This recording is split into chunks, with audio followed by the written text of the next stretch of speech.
તારીખ 20/3/2026 રોજ રાજકોટ શહેર સાયબર ક્રાઇમ પોલીસ સ્ટેશન ખાતે એફઆઈઆર નંબર 16/2026 થી એક ગુનો દાખલ કરવામાં આવેલો હતો, જેમાં બીએનએસ કલમ 308(5), 308(4), 35(2), 356(3), 54 તથા 61 અને આઈટી એક્ટ 66E, 67 તથા 67A અંતર્ગત ફરિયાદ નોંધાયેલી હતી, જેમાં આરોપીમાં ડોક્ટર કમલ ચમનલાલ નાંડા તથા અન્ય મળી અને કુલ 12 આરોપીઓ હતા.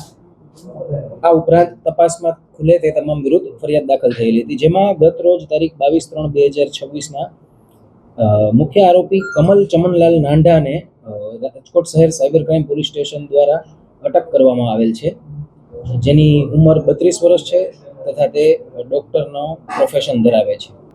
આ કમલ ચમનલાલ નાંડાનો રોલ એવો હતો કે તેમણે આ કામના જે ફરિયાદી છે તેમના એક ક્લિનિકમાં પોતાનો પર્સનલ કેમેરો બલ્બ હોલ્ડરમાં લગાવી અને તેમના અંગત પળના વિડીયો રેકોર્ડ કરેલા હતા અને ત્યારબાદ તેમના પાસેથી પૈસાની માંગણી કરેલી હતી.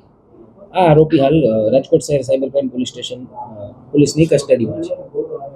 આ આરોપી દ્વારા તથા અન્ય આરોપીઓ સાથે એમણે ગુનાહિત કાવતરું રચી અને અલગ અલગ લોકો પાસેથી ફોન કરાવી અને રૂપિયા 25 લાખની માંગણી કરવામાં આવે છે. એ અત્યારે એમનું ડિટેલ્ડ ઇન્ટરોગેશન ચાલુ છે, જે આગળની માહિતી આવશે એના પર માહિતી આપવામાં આવશે. હા, અન્ય આરોપીઓને ઝડપવા માટે પણ પુરાવાના આધારે તેમની તપાસ અને તજવીજ ચાલુ છે.